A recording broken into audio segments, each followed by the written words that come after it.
अगर आपके mutual fund portfolio की वैल्यू पिछले कुछ दिनों में घट गई हो तो घबराइए मत।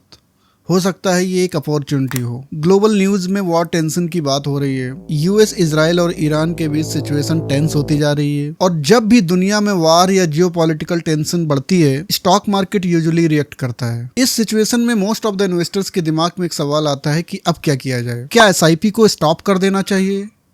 क्या म्यूचुअल फंड को रिडीम्स कर लेना चाहिए? और या फिर ये एक इन्वेस्टमेंट की अपॉर्चुनिटी हो सकती है। आज की इस वीडियो में मैं सिंपल लैंग्वेज में एक्सप्लेन करूंगा कि वार से मार्केट में क्या इम्पैक्ट होता है, म्यूचुअल फंड इन्वेस्टर्स को क्या करना चाहिए, एसआईपी कंटिन्यू करनी चाहिए या नहीं, और अगर आपके पास कुछ लमसम मनी है तो उसको इन्वेस्टमेंट कैसे करना चाहिए। वीडियो को एंड तक देखिएगा क्योंकि इस वीडियो में 1 लाख रुपए कैसे इन्वेस्ट करने चाहिए उसकी मैं एक स्मार्ट स्ट्रेटजी शेयर करूंगा और ये स्ट्रेटजी मार्केट अनसर्टेनिटी के टाइम पर काफी हेल्पफुल हो सकती है। तो चलिए सबसे पहले समझते हैं कि मार्केट गिरता क्यों है। जब भी दुनिया में वार या जियोपॉलिटिकल टेंशन बढ़ता है, यूजुअली मार्केट वोलेटाइल हो जाती है। इसके मेनली 3 रीजंस होते हैं।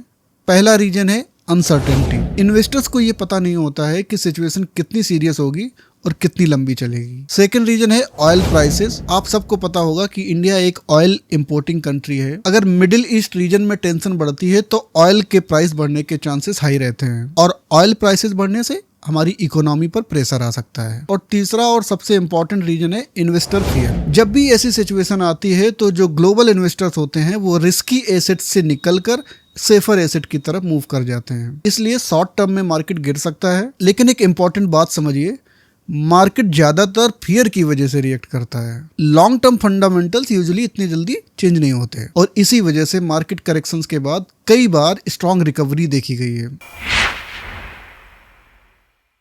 ऐसे सिचुएशंस में रिटेल इन्वेस्टर्स कई गलती करते हैं। वो पैनिक में एसआईपी को स्टॉप कर देते हैं या म्यूचुअल फंड्स को रिडीम कर लेते हैं और कुछ इन्वेस्टर्स मार्केट को टाइम करने की भी कोशिश करते हैं। अगर हम हिस्ट्री की बात करें तो सिचुएशन बिल्कुल अलग है। कोविड टाइम के दौरान मार्केट गिरा, यूक्रेन वार के दौरान भी मार्केट गिरा, ग्लोबल बैंकिंग क्राइसिस के टाइम मार्केट गिरा। हर बार शॉर्ट टर्म में पैनिक हुआ, लॉन्ग टर्म में मार्केट रिकवर भी हुए और मार्केट का हाई भी बना। जो इन्वेस्टर्स पैनिक करके सेल करते हैं वो एक्चुअली लॉस लॉक कर लेते हैं और जो इन्वेस्टर्स पैसेंस रखते हैं वो लॉन्ग टर्म में वेल्थ क्रिएट करते हैं।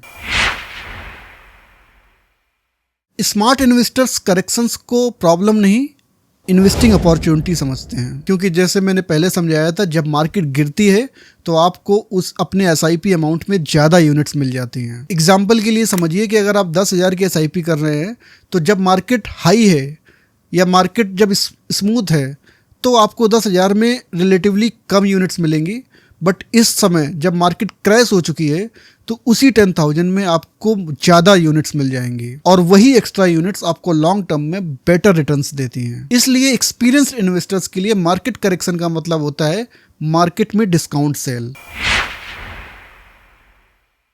अगर आप ऑलरेडी म्यूचुअल फंड्स में एसआईपी कर रहे हैं तो इस समय जब इस वार सिचुएशन की वजह से मार्केट क्रैश हो रही है या हम कहें मार्केट बॉटम आउट हो रही है तो आप अपनी एसआईपी को कंटिन्यू रखें। मार्केट गिरते समय एसआईपी को स्टॉप कर देना स्मार्ट स्ट्रेटजी बिल्कुल भी नहीं है। अगर आप फाइनेंशियली कैपेबल हैं तो कुछ इन्वेस्टर्स इस समय मार्केट में अपनी एसआईपी अमाउंट को बढ़ाते हैं, लेकिन सबसे इंपॉर्टेंट है पैनिक सेलिंग अवॉइड करना। अब एक प्रैक्टिकल एग्जांपल लेते हैं जो स्मॉल इन्वेस्टर्स इजीली रिलेट कर सकते हैं। सपोज आपके पास 1 लाख रुपए का लमसम अमाउंट है जो आप मार्केट में इन्वेस्ट करना चाहते हैं। मार्केट ऑलरेडी थोड़ा सा करेक्ट हो चुका है लेकिन अनसर्टेनिटी अभी भी है। मार्केट हो सकता है और नीचे जाए, हो सकता है यहाँ से मार्केट रिकवरी स्टार्ट हो जाए। ऐसे सिचुएशन में एक स्मार्ट अप्रोच हो सकती है स्ट्रेगर्ड इन्वेस्टिंग। अगर मैं इस जगह होता तो मैं 1 लाख रुपए को 3 पार्ट्स में डिवाइड करता, 30,000, 30,000 एंड 40,000। पहला पार्ट 30,000 मैं तुरंत इन्वेस्ट कर देता क्योंकि मार्केट ऑलरेडी करेक्ट हो चुकी है। परफेक्ट बॉटम का वेट करना ऑलमोस्ट इम्पॉसिबल है। सेकंड पार्ट 30,000 का, ये मैं इन्वेस्ट करूंगा अगर मार्केट और थोड़ा करेक्ट करता है। फॉर एग्जाम्पल अगर नेक्स्ट फ्यू वीक्स में मार्केट 5 से 7% और गिरता है, इससे मुझे बेटर वैल्यूएशन पर इन्वेस्ट करने का चांस मिलता है। थर्ड पार्ट 40,000, इस अमाउंट को मैं इन्वेस्ट करूंगा नेक्स्ट 2 से 3 मंथ्स में ग्रेजुअली, चाहे मार्केट साइडवेज मूव करे या फिर स्लोली रिकवर करना स्टार्ट करें। इस स्ट्रेटजी का बेनिफिट ये है कि आप एक ही लेवल पर फुल रिस्क नहीं लेते। अगर मार्केट और गिरता है तो आपके पास कैपिटल अवेलेबल होता है। अगर मार्केट रिकवर हो जाए तो आप ऑलरेडी इन्वेस्टेड रहते हैं। इससे इन्वेस्टिंग इमोशनली भी इजियर हो जाती है।